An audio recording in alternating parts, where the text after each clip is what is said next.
Okay, good morning Dan, thanks for your time. We're just here at Box Clever Gym this morning. I'm just going to ask you a few questions about how things have gone and how things are going to be going in over the next year or so. First of all, what started you, do you think, on your coaching journey? Well, I got a detached retina, so I had to stop boxing. And then I cornered a few ultra white collars, probably 8-9 years ago, and then I got really into it and ended up cornering a lot of fights where I met Rossi for the ultra white collar. I'll go on and tell you more about him later, and then we set up pink collar boxing, which we had like 3,000 women box for us.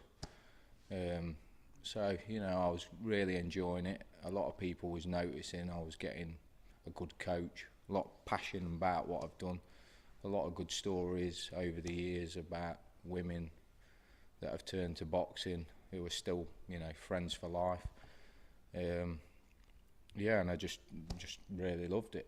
You know, got right into boxing coaching, and it just went from there really.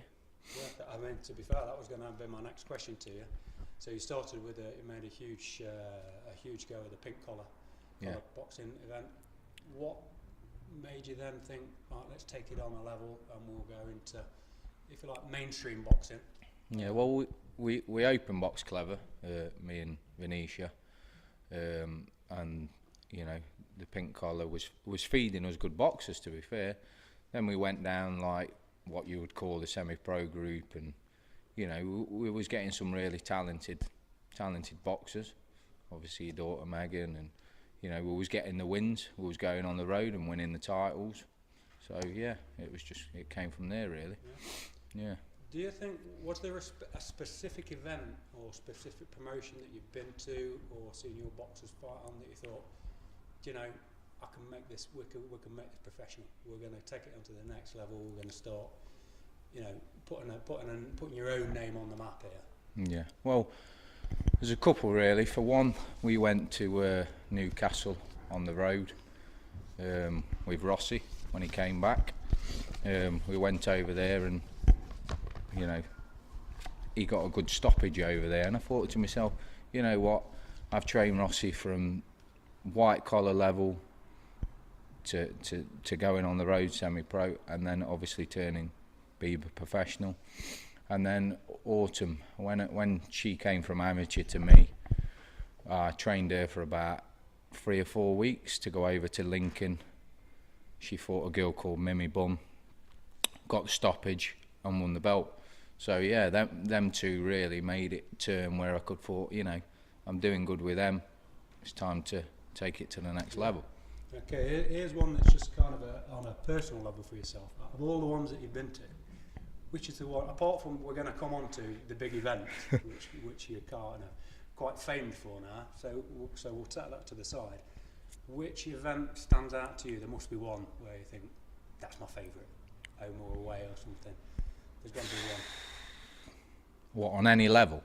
Yeah, anything that you've been to, that you've been involved with, or your boxers, one of your lads or girls have been involved. Okay, so I've probably got a couple, but I would say on a pink collar level, there was a girl called Julie Cook, and she was getting absolutely battered in the first round. And I was on a corner. I'd met her through some training sessions and whatever, and I was on a corner. And I said to her, what are you actually doing this for? And it turned out it was to do with stillborn babies. So I said to her, you know, go out there and do it for them, you know. And literally that was like rocket fuel. She came out after losing the first round, come out and smashed it like completely. And them two there have got so much respect for me over that. You know, it was, everyone in the room was probably crying on an emotional kind of thing. That was certainly a great fight. Great stuff, great stuff. Okay, Dan, so we've just spoken about Julie's fight, so that's the standout fight for one of the ladies. Have you got a standout fight for one of your gents? Yeah, Ross Doherty, when he boxed in Leeds at the Prism, I think. He fought an EBF lad, I think he was 7-0 actually. And Rossi got absolutely nailed in the first round. I don't even know what had happened. He got wobbled, and anyway, I sat him down in the corner. His head was blood, everything. Anyway, I gave him a couple of slaps, my famous slaps. Told him to wake up, and he came back, and I don't know how he won it, but he actually dug deep. It wasn't really a boxing match, but he showed a lot of art that day. So certainly that was number 2 for the men. Great stuff. Great stuff. Okay, so we're going to jump forward now to today, or to last year. It's been a great last year, 2018 for Box Clever, culminating in the accolades that you've been, just reading them off. It's one after another. BIBA Coach of the Year, Manager of the Year, WBL Manager of the Year. We're going to go on to, you won the Event of the Year. Okay. Now, this is one that we're quite famed for, and everybody that's been associated with Box Clever, we were all there, and it was absolutely awesome. So we're talking about the event at Pride Park late on last year. Can you give us your thoughts on that event? Because from everybody else, people are still buzzing and talking about it now. So just quick. For me, it was certainly the 50-50 matches. Paul Piers and Kennedale was certainly one that stood out for me.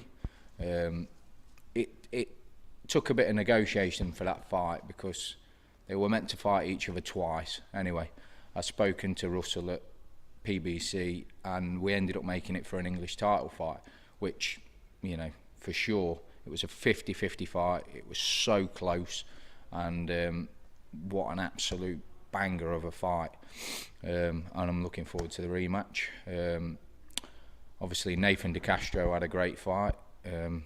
With torn hamstring, he managed to dig deep and get the 12 rounds. Emily Pugh, she was losing the first round, came back and got the stoppage, which was a great fight. And then our very own Rossi, the end of the story for me and him, from white collar level all the way up, we've gone and won a professional title. So to me, that's a fantastic story for us. It's 10 years of hard work, and we finally fulfilled our dream, especially as a coach and for him. But I'm certainly going to end up with more champions from now on. I've got some great talented kids, got a lot to look forward to, and now all I've got to do is top that event. So that's going to be hard to do. This is going to be my last question. It was an awesome year. How do you see yourself topping this, and what are your ambitions for the club, for Box Clever, for yourself, for the promotions, for Grace Promotions for 2019? Just give us a little insight, please. Well, it's all, it's going to be all go.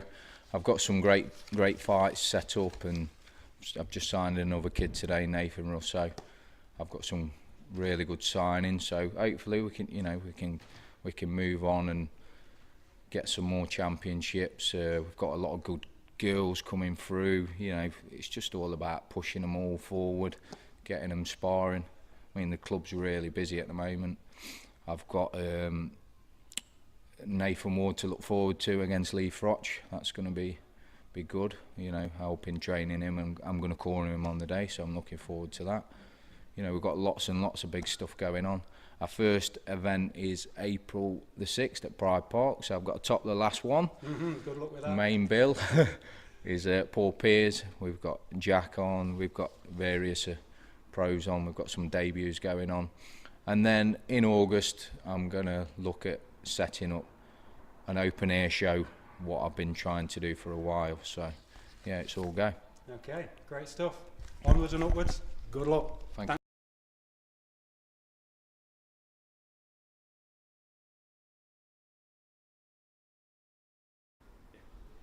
For MM Media from Box Clever Gym, this has been Lee Mousley.